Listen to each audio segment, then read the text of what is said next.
और 3 पाप कर्म भी हमारा है। पहला पाप कर्म है मन से। मन का 3 पाप है, ईर्ष्या, द्वेष और अहंकार। आपका अपने परिवार के लोग, आपके चाचा के लड़का अगर आईपीएस हो गया, आईएएस हो गया, तो आपको रात्रि में नींद नहीं आएगी, ईर्ष्या से। बात समझ लीजिए, ईर्ष्या से नींद नहीं आएगी, रात रात भर जग के आप बिहान करेंगे। आपके बगल वाले फ्लैट खरीद लिया है, आपके बगल वाले 50 बीघा जमीन खरीद लिया है, आपको ईर्ष्या होगा, आप नींद रात भर नहीं सोएंगे। ये मन का पाप है, ईर्ष्या मन में होता है। आपसे कोई बढ़िया बकता है, आपसे कोई बढ़िया गाने वाला है, आपसे कोई बढ़िया पोस्ट पर आगे है, आपको ईर्ष्या से रात रात भर नींद। ये ईर्ष्या मन का पाप है। और दूसरा द्वेष। आपका कोई दुश्मन है गांव में, आप द्वेष में रहते हैं, मर क्यों नहीं जाता है, इसका जमीन क्यों नहीं बिक जाता है, इसका बेटा इंजीनियर है वो क्यों नहीं मर जाता है। ये द्वेष अंदर में छिपा के एक आदमी था जिसका उम्र 60 बरस हो गया और एक भी बाल बच्चे नहीं थे। तो पत्नी ने पति से कही, पति देव, हमसे आपका वंश खानदान नहीं चला, तो आप एक दूसरी शादी कर लीजिए। तो पत्नी के कथनानुसार वो बेचारा दूसरा शादी कर लिया। संजोग देखिए, दूसरी पत्नी से 1-2 साल बीतते बीतते एक लड़का पैदा ले। अब तो छोटकी पत्नी का मान सम्मान बढ़ गया, उससे लड़का पैदा लिया, और बड़की का मान सम्मान घट गया। बड़की छोटकी को अच्छा अच्छा भोजन मिल रहा था, अब बड़की को, अब गांव घर के औरत सब झगड़ा लगाना शुरू कर दिया। कहा तू तो खुद अपने दूल्हा को विवाह करवा के अपना दुख खरीद लिया, अब खाओ ना रोटी टटाल सुखल और सब्जी, अब वो खाती है भात दाल सब्जी घी। तू तो अपने तलवार से अपना गर्दन काट लिया। अब रात दिन दोनों में कलह झगड़ा लड़ाई चलने लगा। साहब कबीर कहते हैं, झगड़ा नित ही बढ़ाइए, झगड़ा बुरी बलाए, दुख उपजे चिंता बढ़े, झगड़ा में घर जाए। रात दिन जहां कलह होगा निश्चित रूप से वहां अमंगल होना है, वहां कुछ न कुछ दुर्घटना घट जाए। जब रात दिन कलह शुरू हुआ, बड़की के मन में ईर्ष्या हो गया। आखिरकार बेटा के चलते इसका मान सम्मान इतना बढ़ गया, हे भगवान, इसका बेटा जो मर जाता तो हमारा इसका मान सम्मान बराबर हो जाता। उसके मन में आया ईर्ष्या कि बेटा मर जाए। देखिए संजोग, लड़ाई लड़ते लड़ते एक दिन उस लड़के को अधसर सांप काट लिया। अब वो लड़का मृत्यु सज्जा पर पड़ा हुआ है, अभी है जिंदा। डॉक्टर लोग पानी चढ़ा रहे हैं, सुई दे रहे हैं, झाड़ने वाले लोग झाड़ रहे हैं, पूरे गांव के औरत मर्द सब रो रहा है, ये बेचारा दोनों प्राणी भी रो रहा है। अब बड़की घर में बैठ के हंस रही थी, अब होगा ठीक, अब हमारा इसका मान सम्मान बराबर। ये भी निपुत्र हुआ, हम भी निपुत्र हुए। अब हमारा इसका मान सम्मान बराबर। यह है ईर्ष्या और द्वेष। और तीसरा अहंकार, लोग मन में छिपा के रखते हैं, वाणी के द्वारा व्यक्त नहीं करते हैं। अंदर में अहंकार है, मेरे जैसा धनवान इस गांव में कौन है, इस नगर में कौन है, मेरे इतना रूपवान। महिला सब भी अपने रूप के अहंकार में चलती है, पुरुष लोग भी चलते हैं। ये तीन पाप मन का है, मन का विकार है तीन, ईर्ष्या, द्वेष और अहंकार। तो हम सदगुरु से बंदगी करते हैं। सदगुरु, आपका चरण छूकर मैं संकल्प लेता हूं, मैं प्रतिज्ञा करता हूं, मैं कसम खाता हूं कि आज से अपने मन में किसी के प्रति ईर्ष्या, द्वेष और अहंकार में नहीं रखूं। ये पहली बंदगी है हमारी सदगुरु से। और दूसरा पाप है वचन का। वचन का तीन पाप है, गाली देना, झूठ बोलना और किसी की निंदा करना।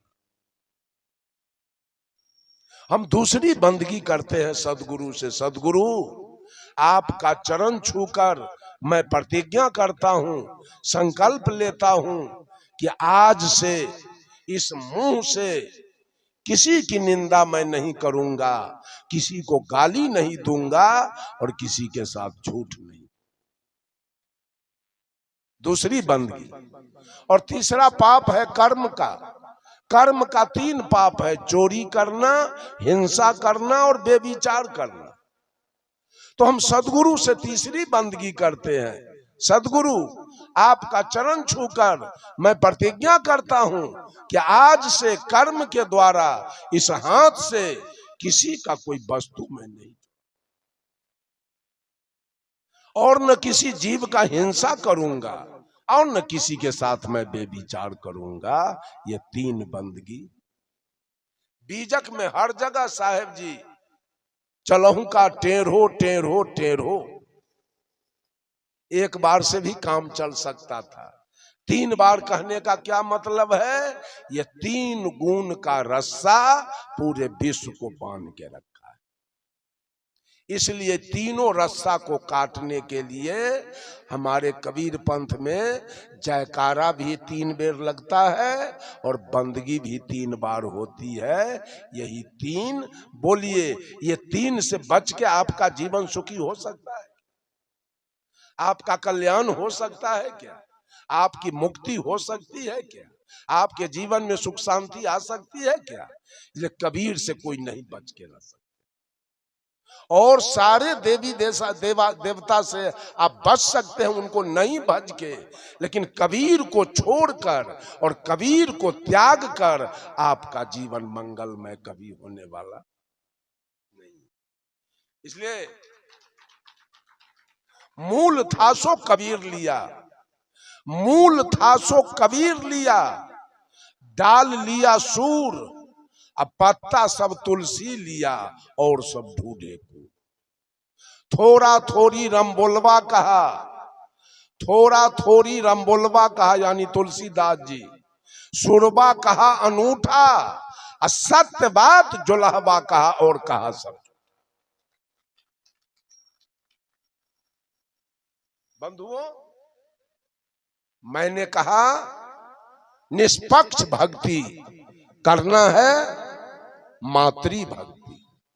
यहां कोई पक्षपात नहीं, कोई राग द्वेष नहीं, कुछ नहीं, किसी की अंगुली नहीं उठ सकती है आपके ऊपर कि यह भक्ति आपका गलत है। इसका कोई डुप्लीकेटिंग भी नहीं कर सकता है। इस भक्ति का कोई डुप्लीकेटिंग भी नहीं चलेगा। कबीरपंथी है तो कोई आर्य समाज बना लिया, ऐसा नहीं चलेगा। जब मातृ भक्ति पर आप आएंगे, इसका कोई डुप्लीकेटिंग होने वाला नहीं, कहीं से नहीं। ये ओरिजिनल है एकदम। अब कोई आदमी ऐसा बोलिए कि क्या इस शरीर पर माँ का लागत कितना है, और किसका किसका लागत है, कोई आदमी बोलिए।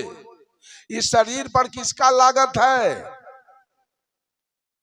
और किसी का लागत। और दूसरा, हमारे पिताजी ने, दूसरा लागत हमारे पिताजी का है इस शरीर पर। पिताजी ने मजदूरी करके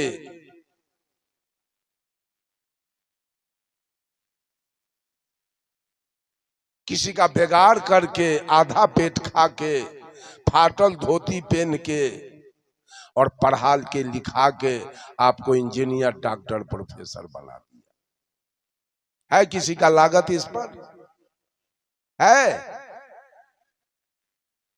बनाया, आपके लिए जमीन खरीदा बेटा के सुख के लिए, आपके लिए मकान बनाया, आपके दूध खाने के लिए गाय भैंस पिता ने खरीद के लाया, आपके चढ़ने के लिए मोटरसाइकिल और स्कॉर्पियो, बोलोरो, फॉर्च्यूनर खरीद दिया, आपका शादी विवाह कर दिया। दूसरा किसका लागत है? आप पितृ भक्ति करें, आप पिता की सेवा करें। सबसे पहला मातृ भक्ति, इसलिए कि मां का लागत इस शरीर पर 12 आना, आप पिता का लागत 4 आना है। इसलिए मां को आगे कर दिया गया है और पिता को पीछे कर दिया गया। मातृदेवो भव, पितृदेवो भव। इस भक्ति पर आ जाइए आप। सारे पक्षपात को छोड़ दीजिए, कहीं जाना छोड़ दीजिए, मातृ भक्ति पर आ जाइए, पितृ भक्ति पर आ जाइए। और सबसे बड़ा उद्धार करता मेरा, अपने आप से परिचय कराने वाला, सारे बुरे कर्म को छोड़ाने वाला, सारे मांस मछली तारी दारू गांजा भांग बीड़ी सिगरेट पान सुपारी चोरी बेईमानी मिलावटबाजी, इन सारे पाप कर्मों से, सारे बुरे कर्मों से, सारी आसक्ति से निकाला किसने? सदगुरु ने। सदगुरु का बड़ा ही उपकार मेरे जीवन पर है, कोई नहीं निकालने वाला है। इस संसार से निकालने वाले एक सदगुरु। माता पिता ने जन्म दिया, वो सेवा का मालिक है। चूंकि मां ने मुझे बहुत सेवा किया, पिता का सेवा मेरे ऊपर है, तो हमारा फर्ज बनता है, हमारा अधिकार बनता है, हमारा कर्तव्य बनता है कि सेवा के द्वारा माता पिता के कर्ज से, ऋण से हम मुक्ति पा जाए। ये भक्ति। लेकिन सबसे बड़ा उपकार मेरे जीवन पर सदगुरु का है। सारे भेदभाव से निकालकर, सारे गलत कर्मों से निकालकर, सारे दुखों से निकालकर, अगर सही में सदगुरु कबीर का ज्ञान मनुष्य को हो जाए, अगर 5 दिन उसको भोजन न मिले तभी उसको दुख नहीं बुझाएगा। इतना बड़ा ज्ञान। एक बार मैं जा रहा था सत्संग में, हमारे साथ एक आदमी थे, वो रेल से रिटायर किए थे। जब मुजफ्फरपुर में गाड़ी गई तो उन्होंने हमसे कहा, साहब जी एक मित्र हमारा है मुजफ्फरपुर में, टीटी है, उससे हम जरा भेंट करेंगे। हम कहा कि भेंट कर लीजिए। भेंट करने के लिए वो अंदर गए, हमको छोड़ दिए बरामदा पर बाहर। अंदर जब गए तो टीटी महोदय इनसे अपने घर का दुखड़ा सुनाना शुरू किया। भाई में बंटवारा हुआ, भाई ने कुछ अधिक संपत्ति ले लिया, इनको कम दिया, इसके चलते मारपीट हुआ, झगड़ा लड़ाई हुआ, मामला फौजदारी हो गया। यही दुख इनको सुना रहे थे और बाहर में बरामदा पर बैठ के हम सुन रहे थे। मैंने वहां से सदगुरु कबीर की एक साखी बोल दिया बरामदा पर से, कबीर माया बेस्या दोनों की एक जात, आवत को आदर करे जात न पूछे बात। इतना बात जब मैं बरामदा पर से बोला, वो टीटी महोदय दौड़ के आए बरामदा पर और कहा साहब जी एक बार और दोहरा दीजिए। मैंने दोहरा दिया, वो कॉपी में लिख लिया और कहा कि आज मेरा सारा दुख दर्द खत्म, अब मैं भाई से लड़ाई नहीं लड़ूंगा और जाता हूं मामला 16 कर दूंगा। जब साहब कबीर ने इस धन को बेस्या से तुलना कर दिया तो इसके लिए अब लड़ाई क्या लड़ना है, बातें खत्म कर देना। गया और भाई से केस 16 कर लिया, समाप्त कर दिया केस को, कहा कि अब लड़ाई लड़ना नहीं। कबीर साहब कबीर की वाणी औषधि है, मनुष्य के जीवन के लिए वो दवा है, औषधि है। कबीर के बिना जीना इस धरती पर असंभव है। दुख है, क्लेश है, कष्ट है, आपका जीवन दुखमय हो जाएगा साहेब कबीर के बिना। तो मैंने कहा श्रद्धा कहां रखना है, अपने मां में रखिए श्रद्धा, क्योंकि मां का कर्जा बहुत है आपके ऊपर। मां का जितना सेवा हो आप सेवा करके उरीन हो जाइए। पिता का जितना सेवा हो, आप जो मंदिर मस्जिद दौड़ लगा रहे हैं, देवी देवता के पीछे जो खर्च कर रहे हैं, जो दौड़ लगा रहे हो, सब झूठ है, कहीं सच्चाई नहीं है। ये सच्चाई है कि जितना खर्च करना हो अपने माँ पर, जितना खर्च करना हो अपने पिता पर, ये सच्चाई है, ये वाजिब है और ये सही। और पूजा तो गुरु की होनी चाहिए, माता पिता की सेवा और गुरु की पूजा। इसलिए गुरु हैं बड़े गोविंद से, मन में देखो विचार, हरि सिरजे तो बार बार, गुरु सिरजे तो पार। 7 दीप 9 खंड में गुरु से बड़ा न कोई, करता करे जो कर न सके, गुरु करे से हो। गुरु से बड़ा इस धरती पर कोई नहीं है, सबके बारे में गुरु जी ने ही बताया। बंधुओं, ये 3 साहब कबीर की भक्ति है। कल भी मैंने भक्ति पर चर्चा किया, आज भी मैं भगवान राम जब सेवरी के यहां गए तो 9 प्रकार की भक्ति बताए हैं, लेकिन सदगुरु कबीर ने इस मानव को, इस दुनिया वालों को मात्र 4 प्रकार की भक्ति बताया, जिसमें पहली भक्ति है श्रद्धा भक्ति। श्रद्धा अपने माँ में, श्रद्धा अपने पिता में, श्रद्धा अपने सदगुरु में, और श्रद्धा ये आए हुए अतिथि में। अतिथि देवो भव। आपके दरवाजे पर जो संत महात्मा तिथि के आवे, बिना तिथि के आवे, उसकी सेवा में आपको चूकना नहीं। वही तो आपका भगवान है, वही तो आपका पूज्य है। उसकी सेवा में थोड़ी सी भी कमी नहीं होनी चाहिए। ये 4 मुख्य देवता आपके हैं, मातृ देवो भव, पितृ देवो भव, आचार्य देवो भव और अतिथि देव। अतिथि का सेवा होना चाहिए। बहुत सारे लोग संत की सेवा में नहीं करते हैं, चूक जाते हैं। ये बहुत बड़ा गलत बात है। आप मंदिर में जाके इतना खर्च करते हो, मस्जिद में जाके इतना खर्च करते हो, बैजनाथ धाम में जाके, कल संत जी कह रहे थे कि जहां भागवत कथा हुआ, माताएं लोग क्या क्या लेके वहां गई, और जहां सत्संग है वहां क्या लेके आई है? कुछ लेके आई है? संत के लिए कुछ लेके आई है भेंट? कुछ नहीं। लेकिन जहां भागवत कथा हो, जहां महाविष्णु जग हो, जहां महारुद्र जग हो, एक जगह का मुजफ्फरपुर से पश्चिम एक गांव है धनैया, गांव का नाम है धनैया और राजपूत का गांव है। अब वास्तव में लोग धनी है। वहां पर परम पूज्य अभिलाष साहब के बहुत सारे शिष्य भूमिहार और राजपूत साहब जी के शिष्य, वे लोग हमको बराबर बुलाते हैं,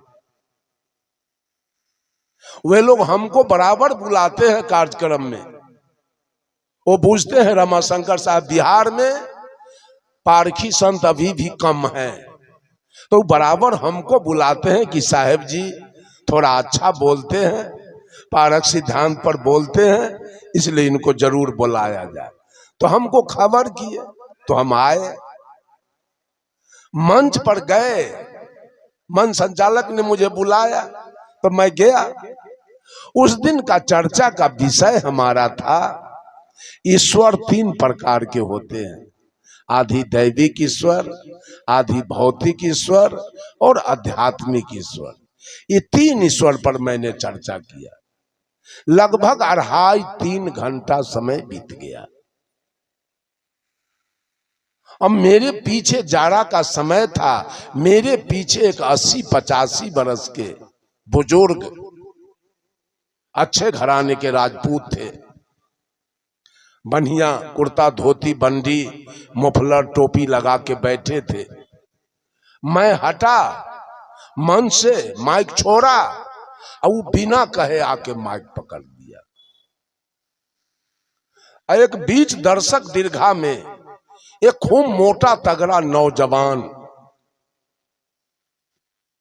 मुंह में शिखर पराग रखे हुए और हाथ में देखा मैं इतना दूर तक बद्धी बैनाथ धाम वाला बांधे हुए था।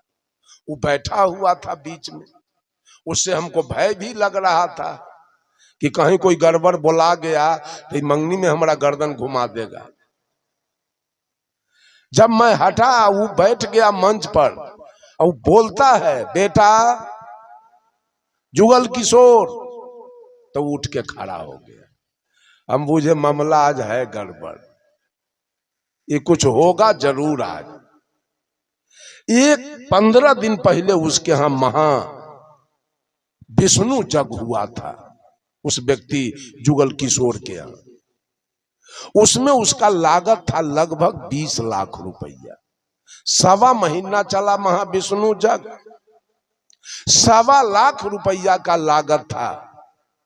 पिता ने कहा पुत्र से बेटा जुगल किशोर, कहा कि हाँ पिताजी,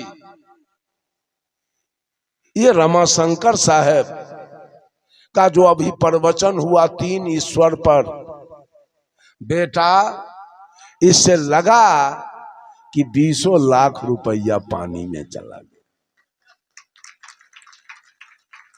सारे लोग ठग के ले गए, वास्तविकता कुछ नहीं है, ये झूठ में चला गया, ये झूठ में गया। दूसरा बार जब आचार्य परवर धर्मस्वरूप साहब का कार्यक्रम वहां बना, जिसमें रंजीत साहब भी गए थे, कितना स्वागत हो जुगल किशोर सिंह।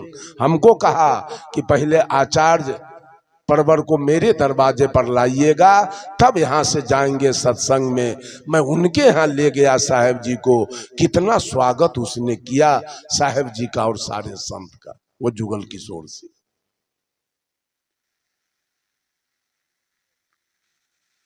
बंधुओं,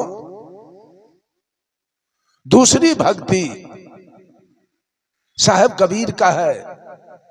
पहली भक्ति तो है श्रद्धा भक्ति और दूसरी भक्ति है प्रेमा भक्ति, मानव मात्र से प्रेम। माता पिता गुरु अतिथि के प्रति श्रद्धा और मानव के प्रति प्रेम। वो प्रेम कैसा? साहब कबीर ने कहा, प्रेम पाट का चोलना पहिर कबीरू नाच, पानी दिन हो तासुको जो तन मन बोले सांच।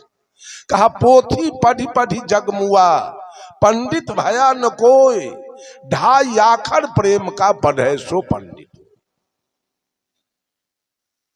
साहब कबीर कहते हैं कि पढ़ते पढ़ते जगत मर गया, लेकिन पंडित कोई दिखाई नहीं दिया।